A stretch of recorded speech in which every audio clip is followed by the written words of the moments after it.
All right, happy Friday, everybody. Let's get started with the Pledge of Allegiance. I pledge allegiance to the flag of the United States of America and to the republic which stands one nation under God, indivisible, with liberty and justice for all. Amen. All right, in the four-way test of the things we think, say, or do. Is it the truth? Is it all concerned? Will it feel goodwill and better interest? Be beneficial to all concerned. All right, have a seat. Thank you. Who's doing our guest today? Richard? Looks like you have the clipboard. No, I don't think so. And I want to say thank you to Gabby for being the greeter today. So thank you. All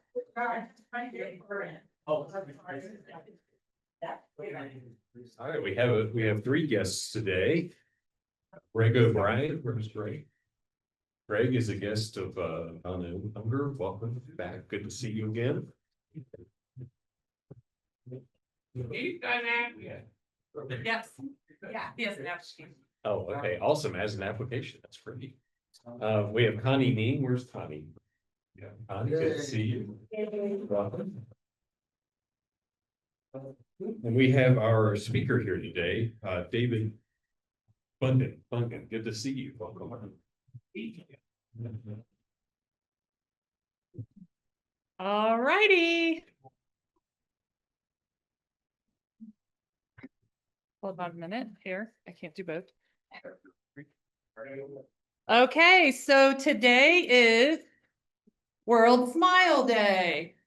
So let your smile change the world, but don't let the world change your smile.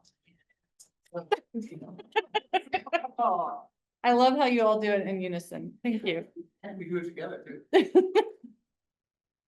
Okay, there's a lot going on, and I just did October, but today we'll hear some things that are happening in November as well. So October 10th, Seniors for Wellness Luncheon, they need some help with that. So I will send out a sign up genius today.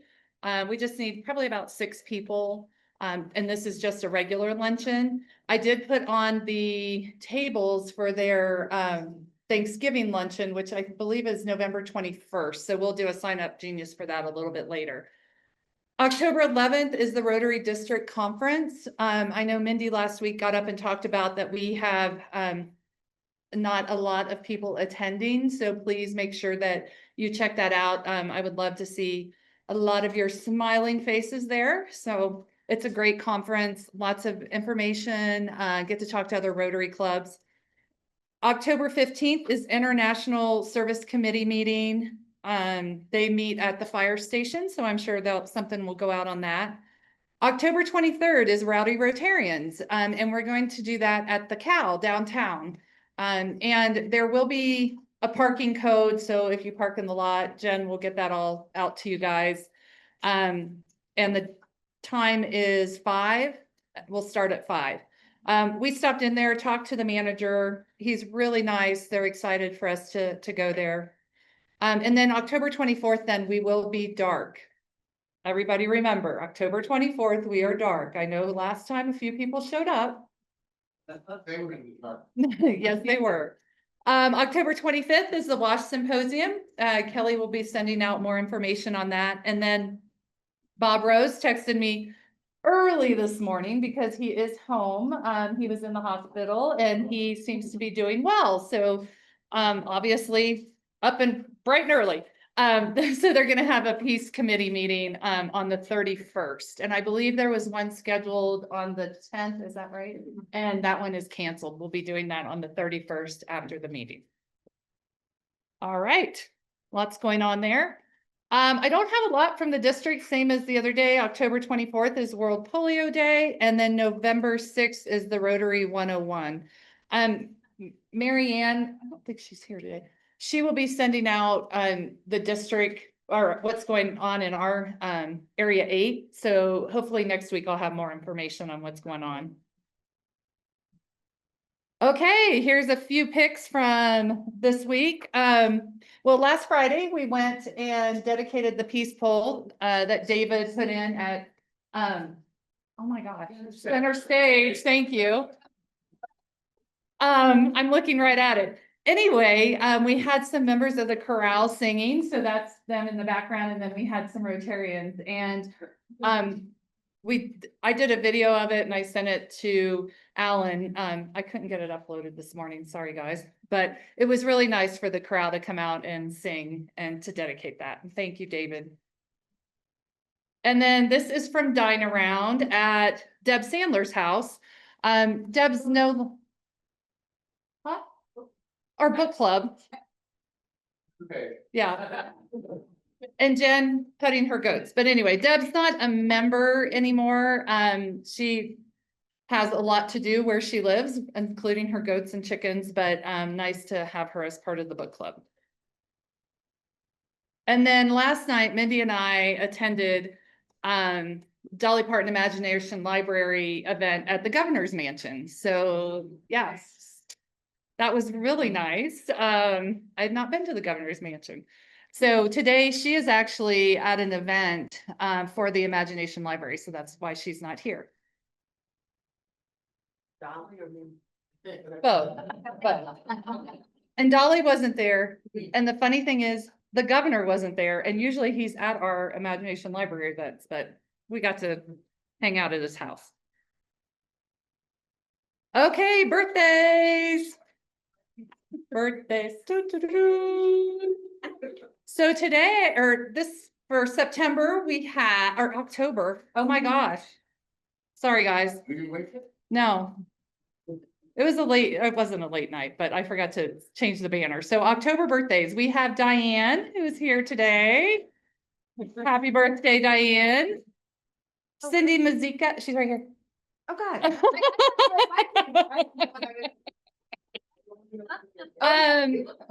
Cindy Mazika, who is not here. Anna Terry's not here. Al Steger. Happy birthday.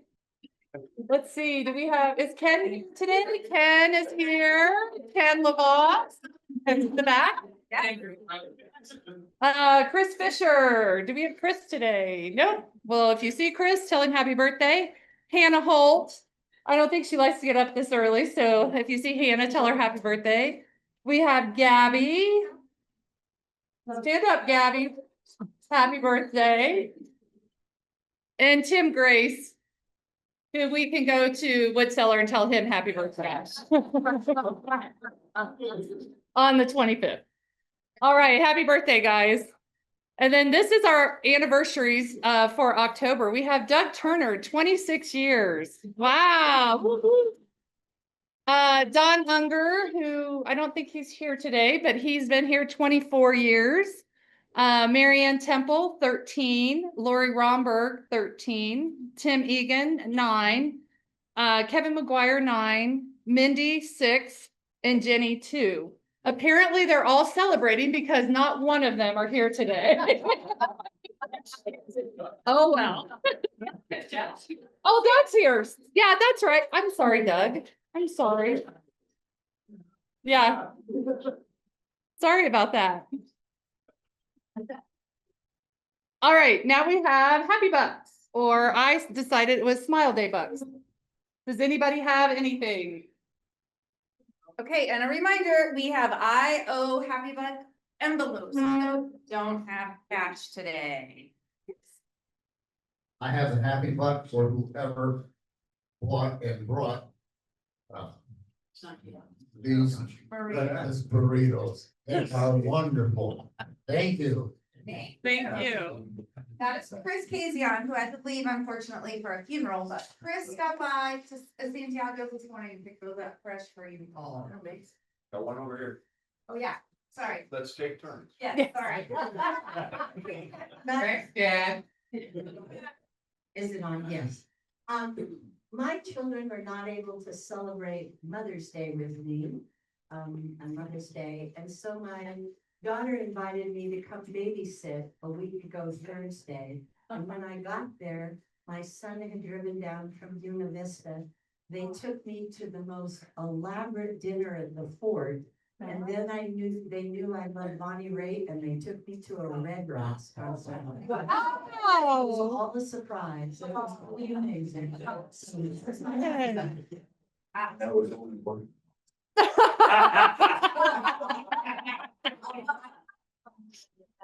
We don't judge. Okay, I have a sad dollar, not a happy dollar. I was watching the Bronco game on Monday night. Many of you know I have a second home up in Bailey. I get a text, there's a dead moose on your property. Wow.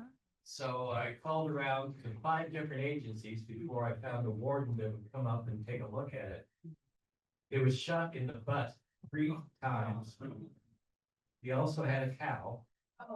So she was so big, the warden couldn't get her off my property. So that's, we don't know why, the neighbors are devastated, obviously. And the whole thing I got to is I got my son taking a bunch of scouts up there in a couple of weeks. Hopefully it's gone. The warden left it there just to be eaten. We'll see what happens. So, yeah, the Broncos won after I got the text.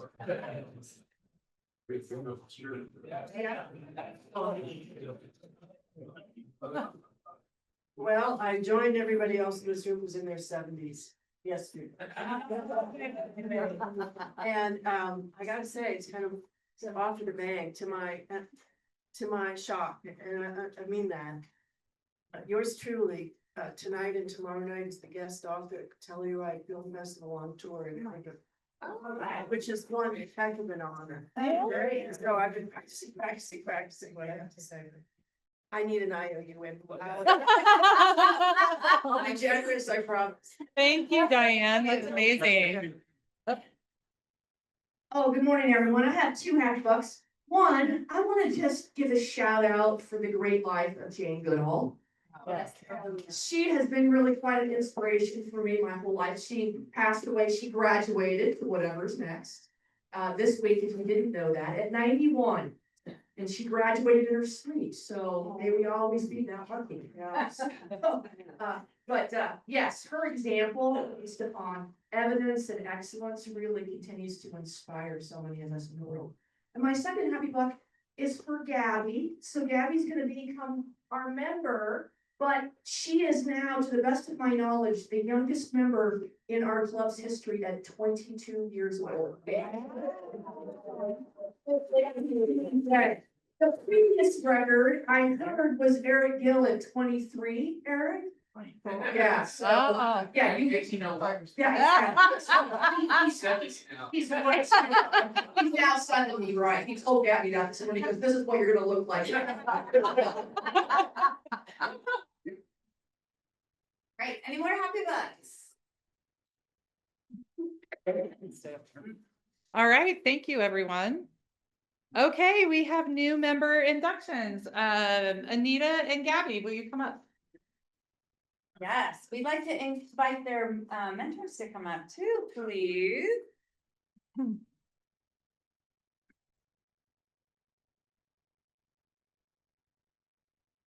Yay! Okay, we are officially doing new member induction the first Friday of the month. So today we are going to be inducting Anita Kreider and Gabby Otero. So I'm really pleased. It's a pleasure on behalf of the board of directors and members of the Rotary Club of Evergreen to welcome you as members. We welcome you not only for your fine fellowship that we will share, but also for the dedication you have to our community.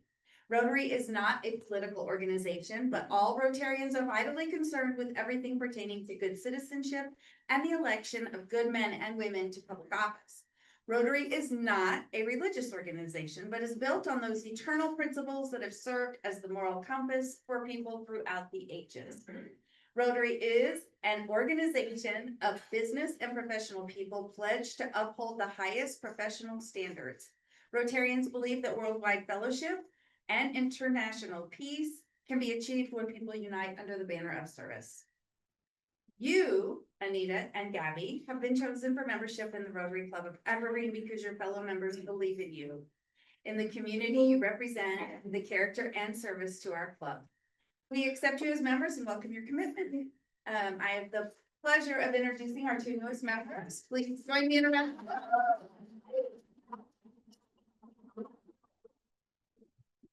We are going to hear from both of them, just a little brief blurb about themselves. Well, here I am. Let's see. Anita, closer. Oh, okay, there you go. Many of you know, I'm a nurse, diabetes educator, nurse practitioner. And I worked most of my career at Denver Health for 34 years, in the outpatient area. And, I've been involved with Rotary for a long time through my husband, Jim. And I finally decided, someone said, why did you finally decide? I just like all of you. And I love what you do, and I feel like it's time for me to get involved with it. And let's see, Jim and I, you probably know, we're involved with programs in Guatemala. I'm on the board for Quetzal University Fund and also for the Atlas program down there. And in the past, we've been big supporters of what used to be Colorado Philharmonic Orchestra, which you probably didn't know, started right here in Evergreen back in the 80s. And now it's National Repertory Orchestra in Breckenridge. We've been supporters of that for many, many years, and many things in the community that we love and support. And I'm really glad to be a part of this group. Thank you. I'm going to officially, Gabby. I'm Gabby. I was a part of RILA 7 years ago and I loved it. So I became a part of Young RILA, where I was convinced to join Rotary, and that just being a part of it, I've enjoyed thus far. All of the volunteering work and just meeting all of you, I've really enjoyed getting to know all of you and continuing to know all of you. I currently work as a surgical assistant, and it's been really fascinating work, at least for me. I really enjoy it, and I'm hoping to get into dental school here in the coming months. So fingers crossed for that. Yes. Applications are in, and I'm just crossing my fingers. At least one school wants me. But yeah, that's my goal, is to be in dental school starting next fall, and in turn become a surgical oral surgeon. Is kind of my passion to do that through kind of mission work and all of that stuff. So I really enjoyed my time through Young RILA, and now Rotary. So thank you for having me. I really enjoyed getting to know you all.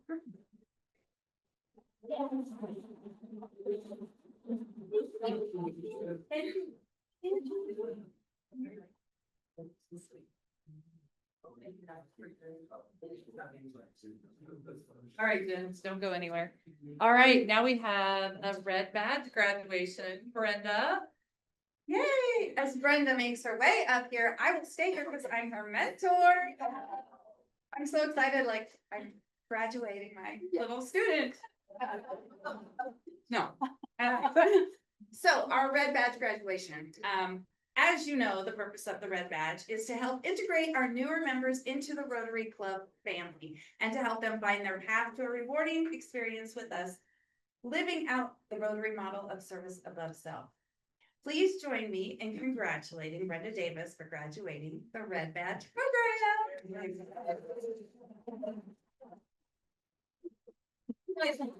I don't need this. No, wait. I have a question. Question. Oh. What was your favorite part of the Red Badge? I actually like grading. I've always liked doing that. So that was a lot of fun, and getting to meet people and say, "Well, coming in." Yeah, it's a good way to start the day. Nice. Okay, thank you. So everybody that still has their red badge that has to do greeting, please talk to Adrian about that, and we can get you on the schedule. All right, now we have Pause for the Cause. Gail, please come up. Good morning, everybody. I am going to talk about our homeless veterans backpacks program, just because there's a lot of new people here and that may not be familiar with it. For those of you who don't know, Tallgrass, my company has been packing backpacks for homeless veterans, and this will be our 5th year. As he's getting it up. So I want to give you a little few statistics for those of you who may not know. 37,000 homeless vets in the United States. Most of them, 13% of all homeless people are veterans. 91% are men. Just a few are women, and a few of those have children. But it's interesting, there are close to 1,400 homeless vets in Colorado and 650 in Denver. And that's, you know, depends on the day and the month and all that, but it is a huge issue. So next, Russell, are you gonna advance this? Because how does this happen? You know, problematic military discharge, so they lose their benefits. So it could be something relatively innocuous. I mean, they could be, you know, had a problem with the base or whatever. So they lose all their benefits. Low military pay grade. You know, they're not paid enough to save anything, to get anything ready for when they do get out of the military. And I was down at the Homeless Veterans Center just recently and talked to a vet. And he talked to me about the last one. You know, when the guys are in the military, and the women, they're given a set of rules. It's structure, it's teamwork. They know what to do. They know how to, you know, deal with life. They get out. It's similar, I think, in some ways, in a worse way, but to prison. You know, they get out and they're thrust into society and said, okay, go deal with it. And it's really challenging. And they lose the guardrails and the boundaries of being in the military, and they flounder. So we have been working with the Bill Daniels Homeless Veterans Center, and this will be our 5th year. They asked us to pack 20 backpacks 5 years ago. And I said, I think we can do better than that. And because of your help and all the other service organizations in Evergreen, which I go speak to, and just the community, we packed 500 for the last 3 years. We did 400 the first year. So we're planning to do another 500 with your help. So we've already bought the backpacks. The thing that they've asked us to include this year is rain ponchos, which sounds very smart, right? So we have already bought the rain ponchos because, you know, it's just easier to buy them in bulk. So we've already bought the backpacks. We bought the rain ponchos. So for those of you, so don't buy any rain ponchos. I've got actually 600 of them. So if you don't have time to shop for the items, and there are flyers on the tables, we'd love to have a donation. So there is a Zelle code on the flyers that you'll see, or you guys can hand me some cash. Love that. Or if you do want to write a check, you need to write it to Tallgrass. This is not a 501c3. This is just us doing it. So, okay, next slide, Russell. This is, you know, the standard thing. We've taken off a couple of items based on what he told me this year. They don't want any combs. They don't want any bars of soap, because once they get it wet, it's difficult. What do they do with it? So they want to have a little thing of body wash. We're gonna do 10 backpacks for women. So, you know, if you are so inclined, we could use some feminine hygiene products and underwear for women, for just 10 of them. No socks, no gloves, no hats, no ponchos. And please, please, please, travel size. You know, if you bring me a big bottle of something, we're gonna donate it to Echo. There's just no point in a big bottle, okay? All right, Russell. So the last thing, and I think, Joan, you had talked to us about, you don't need to stand up, but you talked about donating some cards. Yeah, in honor of Mike, I'd like to donate 500 cards. Okay. And he made it before, he made them when he was in another program. Okay, so Mike has, her husband has made 500 cards for us to use. Yeah. Okay, so you're gonna start bringing them to Rotary or get them to me, and we will bring them. So the biggest thing they love is a card in the backpack that says, thank you, we appreciate you, you're not alone, you have been thought of. And especially for all of you with grandkids, please have your grandkid do a card. They love that. And the last thing is sorting event, put on your calendars. It's November 6th. A lot of you have been there. It goes fast, 5:30 in the afternoon. We sort all the things into tubs. 5:30, you're usually there till 6:30. We have a huge amount of people that come and it's fun, it's fast, you'll like it.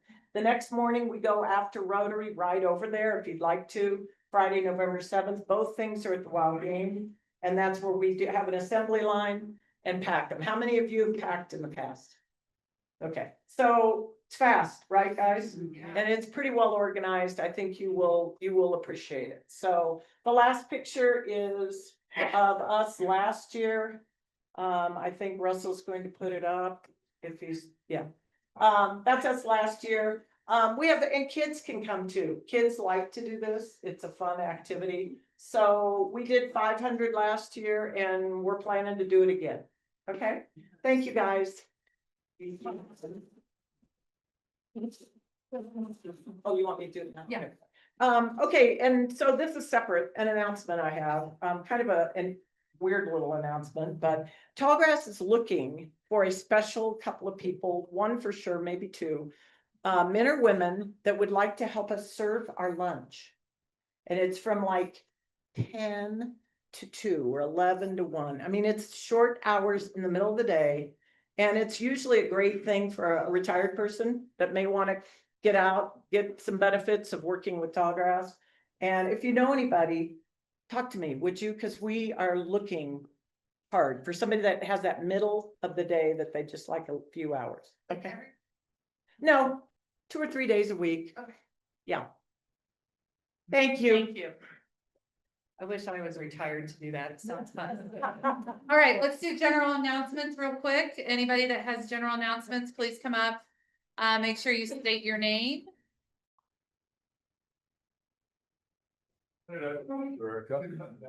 Hi, I'm Steve Biziak. I'm here on behalf of Mountain Area Land Trust to talk about a couple of hikes we have. But prior to that, I just wanted to ask my hiking buddy, Roger Furtick, a question. Why did Roger the hiker get a promotion?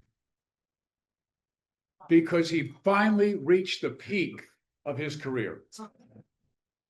All right, on your tables, there are a couple of announcements you can see. One is today at 9 o'clock that I'm going to go on, which is really fantastic. It's the Meyer Ranch property, and it's 2.5 mile to 3 mile hike, moderate difficulty, approximately 90 minutes, but it's beautiful. And the other one's coming up in a couple of weeks on October 15th at 908 Nob Hill Road, Suite 200, where they have a story about the bison.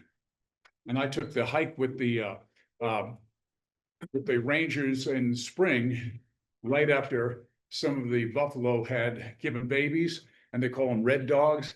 And it was so cool. But this is a great opportunity to learn more about our area and the bison and the lands that we're trying to protect. So 9 o'clock today at Meyer Ranch there's a great hike. And then of course, on October 15th, a story about the bison. So hope you can join us. Thank you very much. I'm Rita Carver, and I just wanted to have you save the date for our next book club, which is November 4th at Jenny Boschan's. We had a great time the other night at Debbie Sandler's. The next book is Heartwood by Amity Gage. So it's good. It's really good. Good to know, because I haven't read it. If you're a hiker, it's really good. So hope you all will join us. It's really a fun night. We just eat and drink and talk and laugh, and it's a great time. And talk about the book. Yeah.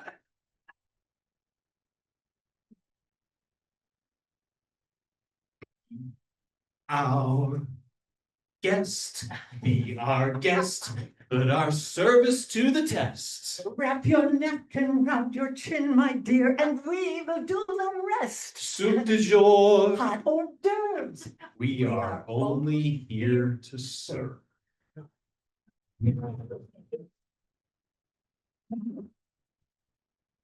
My name is Richard Ayler, and Along with Bob, we are heading up the new service project as we are going to be serving meals for the Echo Evergreen Christian Outreach Shelter at our church in Church Douglas.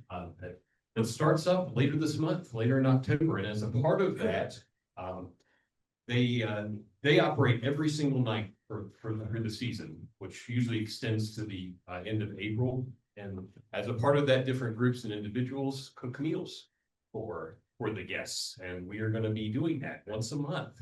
We're going to have a Rotary evening where we cook meals, homemade meals for the guests. We need 2 groups of people, and I've already heard from some of you, which is wonderful. Thank you. We need some folks that are willing to cook, and we also need some people that just want to come show up and serve and have dinner with the guests. So if you'd like to know more, We're having our meeting today after, at least our initial meeting, after this meeting over in the boardroom of this building.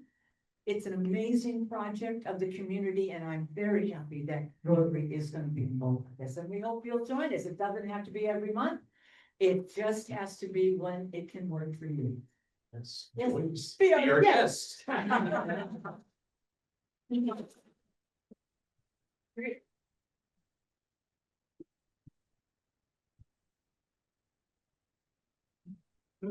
Gary will introduce our speaker.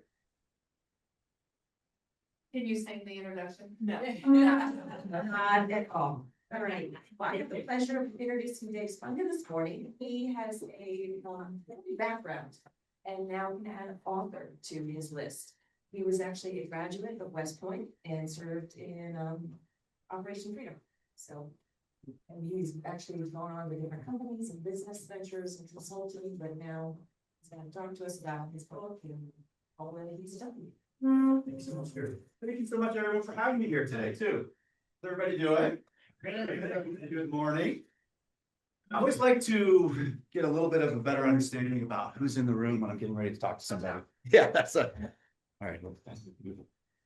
Real quick, who considers themselves a leader in some capacity right now? Either, okay, good. Could mean a lot of things, right? Either you maybe had a business, you have a business or had a business at one point in your life, you led a team in an organization, you're a member of a club or an organization like this, your church, your family, all of those things are opportunities for leadership, right? And today's topic is really about leadership. And so what I'd love to do is, as I go through some of these key topics, think about those that you're leading in your life and look for the opportunities. Where is there an opportunity for you coming out of this presentation? Just apply one idea to make somebody's life a little bit better, because that's what this is all about. Servant leadership in particular. Who's familiar with that topic? Anyone? Couple people in the room, yeah? If I had to put it in a couple sentences for you, it's really just this. You've seen a pyramid of authority before, right? Where it starts at the bottom is the frontline workers, right? And you move up to the middle managers, and then at the top you have the C-suite, just the pyramid of authority is pretty standard in most organizations, right? Well, servant leadership is really about a concept where you flip that pyramid upside down, where the highest levels of leaders work for those beneath them. And that's the mentality that one has to have to really be an effective leader. And that's my point of the book. And really, I'm going to talk to you about how to do that a little better. Sound like an interesting topic? Okay, wonderful. So let me talk to you a little bit about how I came to be doing this. Jerry pointed out I went to West Point. I wasn't like an exceptionally gifted student or having any sort of background in the military or anything like that. I just happened to be a halfway decent football player, and they recruited me. My mom said, "You're crazy if you don't go there." And I said, "All right, I'll give it a shot." So I went up there, and it's a 4-year leader development process, right? So everything you do, from the way you put your uniform on to the way you eat to your classes and everything, are about creating leaders, right? And so I actually fell in love with that process so much that I was one of 10 guys that said, "I want to major in leadership development." My friends were all laughing at me, and they're like, "What are you going to do with that, Dave? That's really leader development. This is an engineering school." But for me, it was what I was always really passionate about. Even as a young man, I was just fascinated with the idea of leading teams and organizations and helping motivating people. And all those topics were fascinating for me. And so that really served me later in life, because my first duty assignment and out of the military, this was the age of Top Gun, if you all remember. So you know, West Point doesn't have planes, so I said, well, tanks are the next coolest thing, so I want to be on tanks. So I was a cavalry officer, so I was on tanks and Bradleys, and you know, Bradleys are like smaller tanks with little guys. We're on you, so we can talk. Oh, okay. All right, and Hi, tree. So I got exposure to servant leadership at West Point. That is one of the fundamental philosophies that they teach you. They don't only come out and say that, but they do. And then in the military, I happened to be surrounded by some incredibly amazing servant leaders, right? So I got mentored by them. I saw it in action, and really, it's the ideal situation for in the military, because as a young lieutenant, you get thrown into this. Yeah, you have rank on your collar, and people have to listen to you because you're in a position of authority. But do they respect you? Do they admire you? Are they going to go into battle when you ask them to? Most likely not, unless you've demonstrated competence and care. And that's really at the core of servant leadership. So practice that for like 10 years. And then at about the 10-year point, my wife had been following me around the world, and she was successful in business as well. And I said, you know, maybe it's time I was going back to the Pentagon. I was going to be on PowerPoint and no longer on tanks. And I said, you know what, I think a 10-year mark is about good for me, and I'm going to transition to corporate America. So transitioned into corporate America after that. My first position was in construction. So I worked for like a multi-billion-dollar construction company, led some teams there, and then transitioned into some program and project management companies, got embedded in the DOE. The whole reason I'm bringing this up is because I got to see a lot of different organizations. Both in construction, design, subcontractors, and the government. And I didn't see a whole lot of servant leadership. I mean, if you think about it in your career, have you ever had managers that truly put your best interest before theirs? Has there been a handful of those? If you're really lucky if you have. Yeah, a lot of people smiling going, yeah, it was like 1 out of 20, right? It just wasn't out there. And so I started, wonder, why is that? Why is it that there's not more servant leadership? I mean, it was everywhere in the military, but why is it not here? So when I transitioned into leader development after that, I started to work with audiences and ask them, what is it about servant leadership? Why don't you think it's there? And a couple things came up. Well, a lot of people said, well, yeah, that works in healthcare or the military, but not in my industry. Well, that came up in oil and gas a lot. No, I can't do that. A lot of people said, there's too much, we're under pressure, it's too much time. We don't have time to like mentor and coach people. That's soft. I got to be seen as a tough leader. I got to hold people accountable and stuff. A lot of people just didn't have training around it, a lot of exposure to it. And that's understandable. There's a lack of role models because it wasn't out there, as you already pointed out. And one of the biggest things for me was when I started to like research this and not just like, watch other people, because role modeling is a great way to learn it, but like read books about it, I started to realize it's really heavy theoretically, philosophical. Let me show you what I'm talking about. So Robert Greenleaf is considered the founding father of servant leadership. He went back in the 1970s. He wrote his essays around servant leadership, and it kind of took off. And so here's his core principles. What do you notice right off the bat?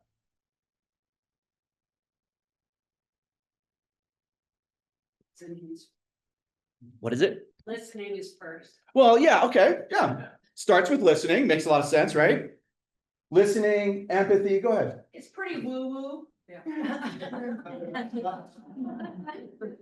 I mean, yeah.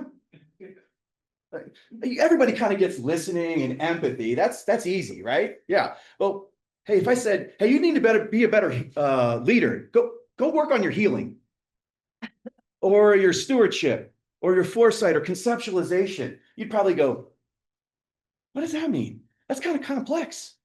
And how do I do that?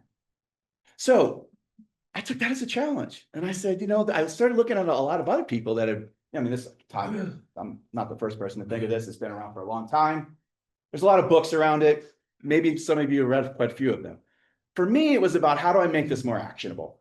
Really, I have a little bit of a bias for action in life. I want to know, like when I read a book, I want to put it down and go, okay, I can do that. This is what I'm going to do tomorrow.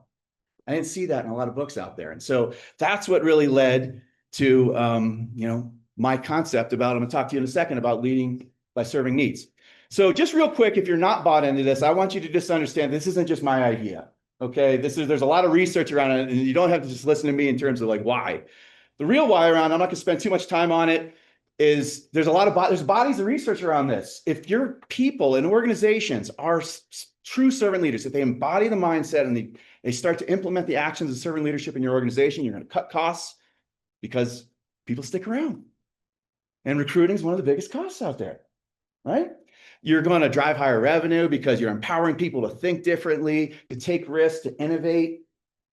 You're also going to have more of a sustainable organization because there's a number of reasons why. I'll show you here in a second. Just a couple. I'm not going to go through these in great detail, but just in terms of higher employee engagement and retention, everyone ever seen the Gallup? Has anyone ever seen the Gallup employee engagement survey? It's been around for a long time, right? It never gets any better. I mean, look at this. Back in 2013, it was terrible, right? And then, in 2024, it's not much better at all. Yeah, it is. But here's something interesting. Just a recent study last year in 2024, et al., servant leadership's highly tied to higher employee engagement. Okay. Let's talk about innovation and revenue and increased revenue, customer loyalty. So lots of body of research around this. It's just a couple of examples here. Higher performance in the workplace, deeper customer loyalty, higher creativity and innovation as a result of implementing servant leadership. And then with sustainable growth, this was actually an interesting one here. You'll see that last study there is about resilience. And when you build greater resilience in an organization, that's also tied to greater long-term sustainability. So again, not just don't take my word for it. This is proven through research that this is the right thing to do in organizations. So now how do we do it? That's what I'm most interested in. And that's what I hope that I can help to pass along to you some ideas here. So this is my book. It was about 2 years in the making. I was working in a lot of organizations, doing a lot of training for organizations. And I never really called out servant leadership, but it was always some aspect of what we were doing. And so one day I just said, I want to help to fill this gap. What is it that people can do differently to be better servant leaders? And this, I'll go through this in not in great detail, but a little bit about the framework here that you see to the right. But just off the top of my head, if I said, serve the needs of people in an organization, think about your own people that you're leading or have led. What are some needs that they have? You got to ask them, right? So it starts with listening. Go back to Greenleaf. You got to ask them questions and understand their needs because they're always changing. For sure. That's the low-hanging fruit I talk about. That's the one that often gets missed. People are just doing their jobs. I don't need to recognize them. No. It's like free motivation. You're missing a huge opportunity. So let me talk to you a little bit about the fundamentals here in a second. Let's talk about the core principles. So the idea of mission first people always comes from the Army. Essentially, what we're talking about there is that you have to be focused on the task and the mission of your organization or your team always. It's got to be at the forefront of your, of what you're doing. So that always comes first.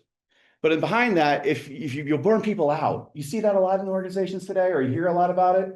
People burning out, doing too much, people doing more with less, forgetting about the people that actually have to do the work. That's a big problem in corporate America here today. And so the concept is that you can't actually, I point out a study in the book that says you can't do both at the same time. It's really fascinating. Your brain can only focus on task or people, one or the other. So the idea is that you understand situationally what's most important to that person or this team right now. Focus on getting the work done or focusing on care for your people. The second one there is character defines your destiny. Essentially, I just talk about a couple of core concepts around. Would you agree that character is probably paramount to being a leader and maybe even missing a lot in today's society? Just look at the political sphere that we're dealing with right now. There's a lot of character that's missing, regardless of what side you're on. The concept of leaders eating last. So in the Army, when you sit down to eat with your soldiers, whether it be in the field or in a garrison environment, the highest ranking people actually serve the lowest ranking people physically. You put the food on the plate and every one of your soldiers comes through and they eat first, and then you serve yourself with the scraps that are left over. What do you think? What kind of message does that send to everybody? They're right. That they're important, that they're valuable, that they come first? What would happen if you ran out of food and you ate first? They'd be pretty upset, wouldn't they? Yeah, so it's a gesture, and that's the concept of servant leadership in a nutshell, is that you serve your people first. Okay. This one I put in there just to be a little controversial. Be redundant to get promoted. A lot of people that I'm coaching in organizations, they often say, "What do you mean? Like, train people up to if I tell them everything I know, they're going to take my job. I'll give them like 90% and hold back the last 10%." The wrong mentality. Over and over again, when I see people that truly care about individuals, growth and development, and invest, which is a core tenet of servant leadership, in their development, and they become rock stars, guess what happens? They are ready to take your position. And that means you're ready to go to a next higher level position because your team's it's safe, it's intact. You got a good leader there, or leaders, even better, right? So the idea is that you train everybody up to your level. And the final thing is, like, legacy is important when it comes to leadership. You think about the future. You think about, have you ever heard the saying before that people won't ever remember what you did as a leader, but they'll certainly remember how you made them feel? And if you search your own experiences, you probably, that'll probably come true. What is it that we did back in 1985 again? Oh yeah, but John or Jill were an incredible leader. They really were instrumental in me becoming the person I am today. That's legacy right there. When you look back, did you create more leaders? So those are the core principles. Here are just a couple of the foundations. Would you agree with me? This is pretty important when you show up to work every day, that people feel seen and heard. Is that really on people's minds when you go to work? If you're leading a team, do you really even think about that a whole lot? Maybe not. And so the offer here is that this is a core need. You need it, I need it, we all need it. To feel valued, because the bottom line is that when you're seen and heard, you feel valued and respected. And so when it comes to being seen, there's a lot of pointers in the book. Technology is a big problem here today in the modern workforce. People buried in their screens, buried in their phone. Like, I see it all the time. We're having one-on-ones with I'm coaching a leader, and I'll like observe them. I'll walk around with them for a week, and they'll be sitting there and they'll be, okay, so what's going on here today?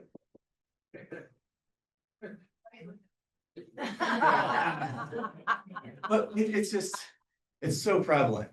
Especially, I do a lot of work in the Bay Area where technology is everything, and it's a real problem. So you got to really, presence is about, it's like fully present. Eye contact, number one way people know you're paying attention to them. Gestures, head nods. I'm connected to you. I'm hearing you. All these sorts of things, right? So that's a practice that leaders can get in. And when it comes to being heard, well, you're interpreting what they're saying. You're asking genuine and curious questions about things, about what they've said. You're adding to the conversation, nonverbal cues, aligning your body posture to the individual. All those sorts of things are small things that leaders can do to serve the needs of their people. The second part here is about the work. And I talk about autonomy, challenge, and recognition. I mean, there's a lot more to this, but these are the ones that I thought were the most important. So people, search your own experiences too. Would you rather be controlled by somebody or be autonomous and independent in your own decision-making?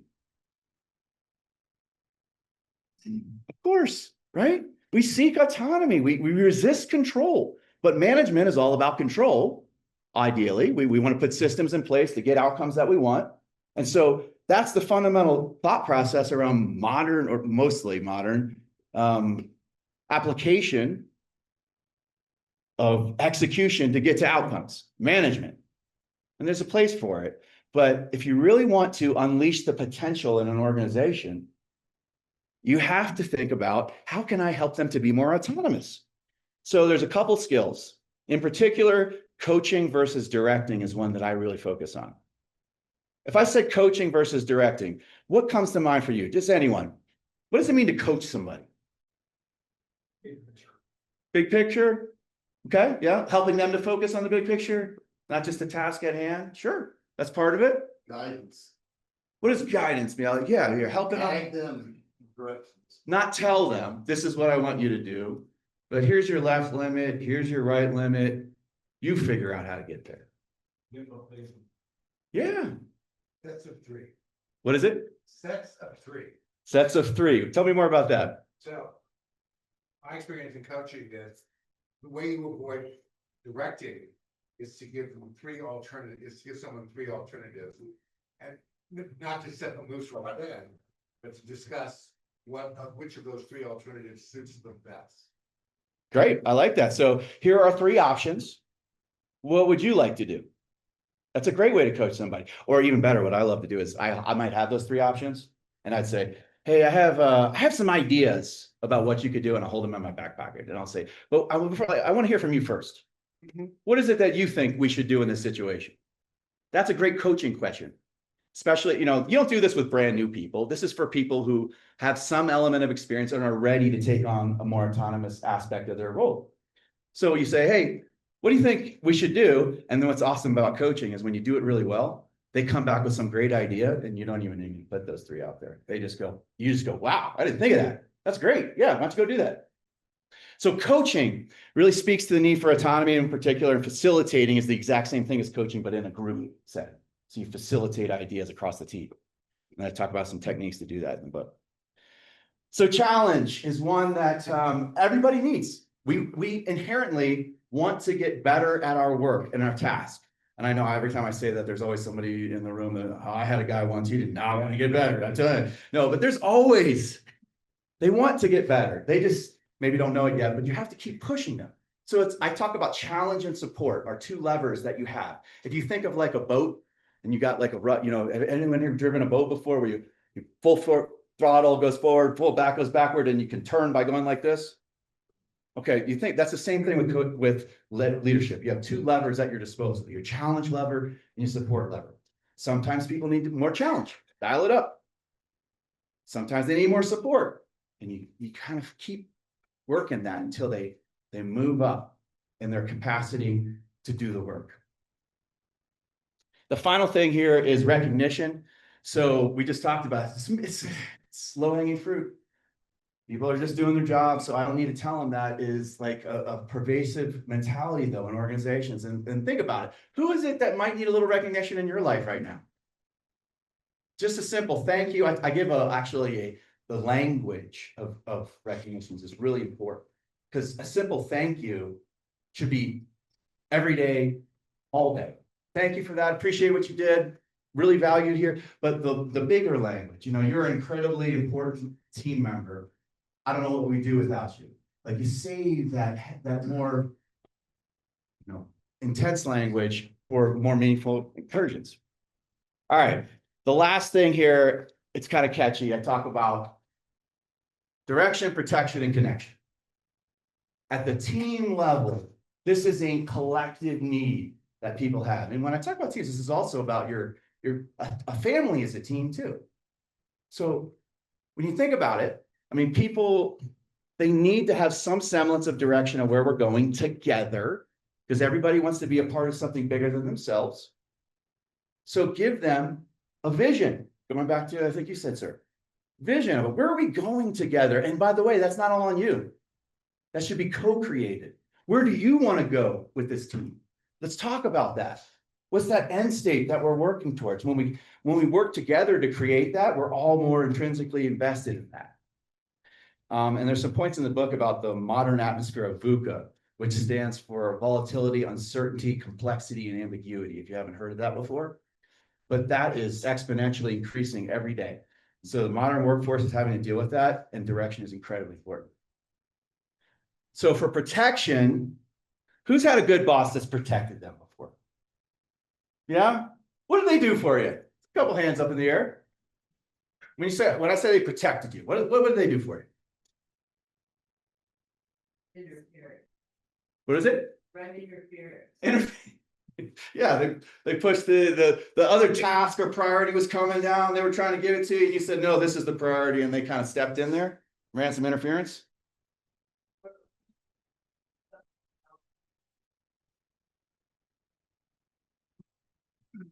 Yeah.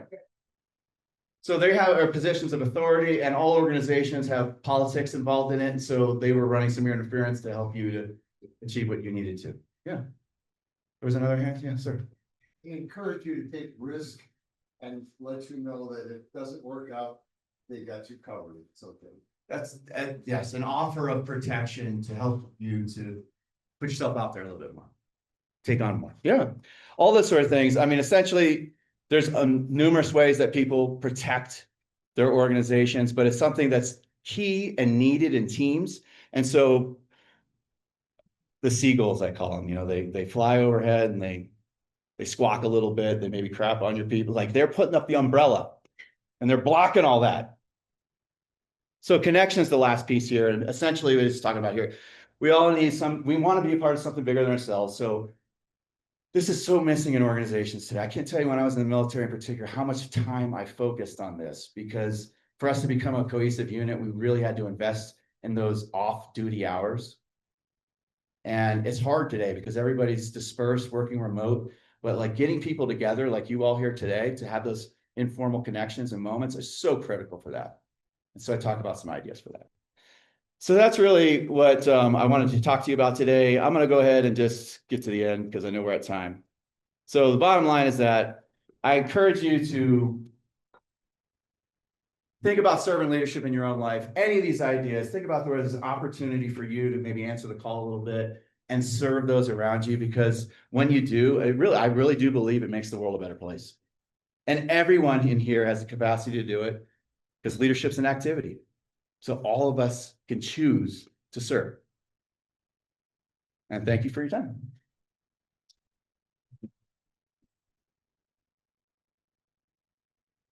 Anybody have any questions? Alan, Susie, there, Judy. Step one. Nicely done, David. Thank you. My experience, fortunately, I don't have to have this experience any longer. But the servant leadership, oftentimes, and I work for very large corporations, generally known as the phone company.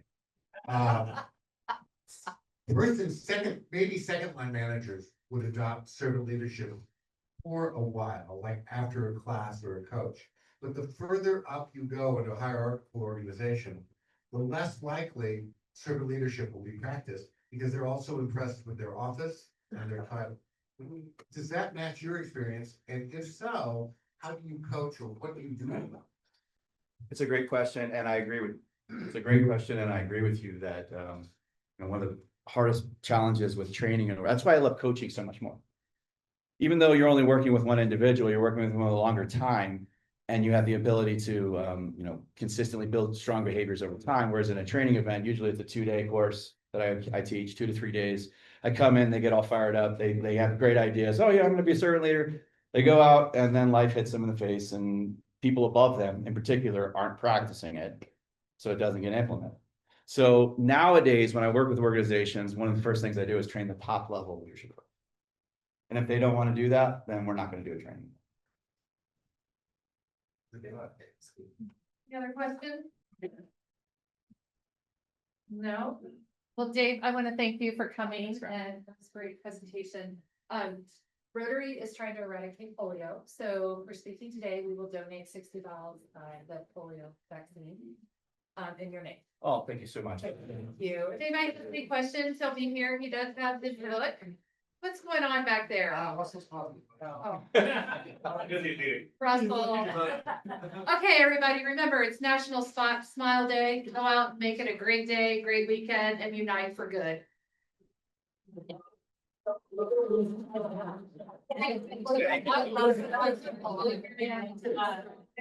I tried to answer that.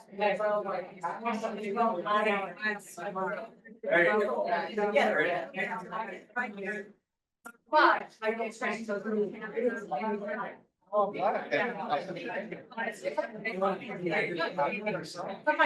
Yeah.